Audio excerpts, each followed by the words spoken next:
Gilbert Pollard paints in oils and watercolors and has taught classes continuously since 1985. Her works, in both mediums, have appeared in numerous juried and gallery exhibits and are also in many private and corporate collections, and she is represented by galleries in Sedona and Phoenix, Arizona. Julie has been published in the Artist magazine, and she is the author of Brilliant Color from Northlight Books. For more information about her paintings and workshops, visit juliegilbertpollard.com. In this video workshop, Julie will help you create a brilliant autumn landscape in watercolor, using big shapes and fun techniques to maintain a loose, painterly quality.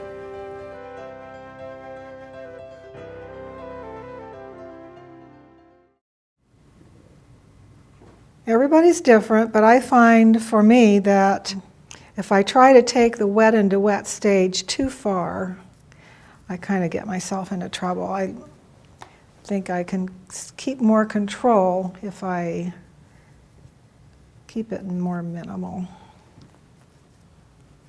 Now you can see here I can just go right over the lights and the darks that are locked in.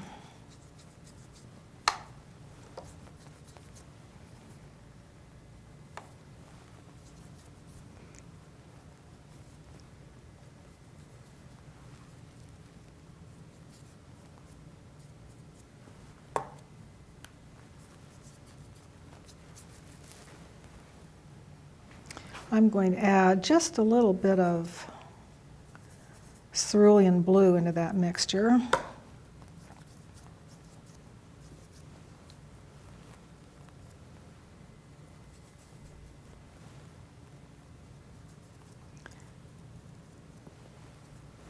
So you can also see that by locking in those darks and lights, that you can paint with a much looser, you can pretty much paint with abandon now.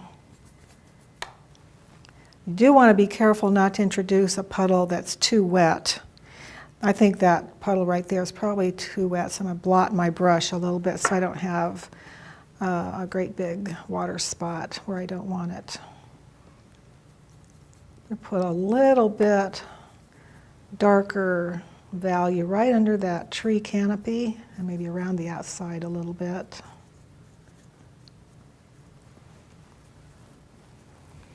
And under here.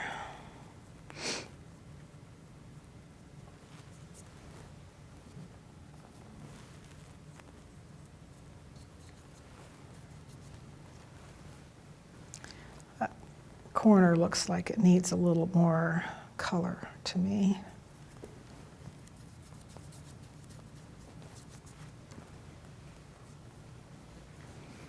So I think this technique kind of helps you to have a looser look to your paintings while still maintaining the control that can so often get lost with watercolor.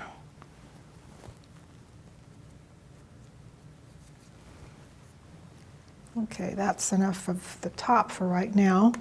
Now what I'm going to do is bring that same look down into the bottom of the painting, only now we're painting on dry paper. So I don't want the top 2/3 and the bottom third to look like two different paintings. So we need to tie those together by introducing some of that same color. And I'm going to do that here. And some of this warmer color right down in through here.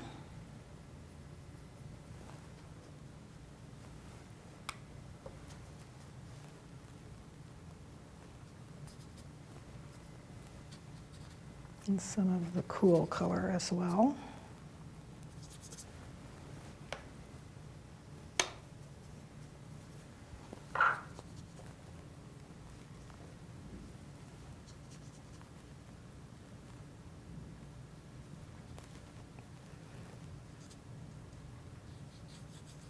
I'm using the brush that I told you earlier had kind of seen better days. It's lost its point, but it's great for this. It's the right size and right shape, and I can kind of scrub at the paper without worrying about losing the point because it's already gone.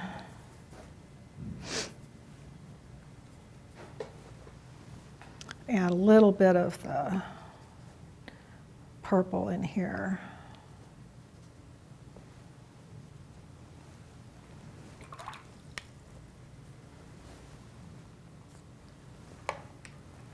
Just break up the white of that. The top of that rock just looks a little bit too white and untouched. Let's make it a little bit messier.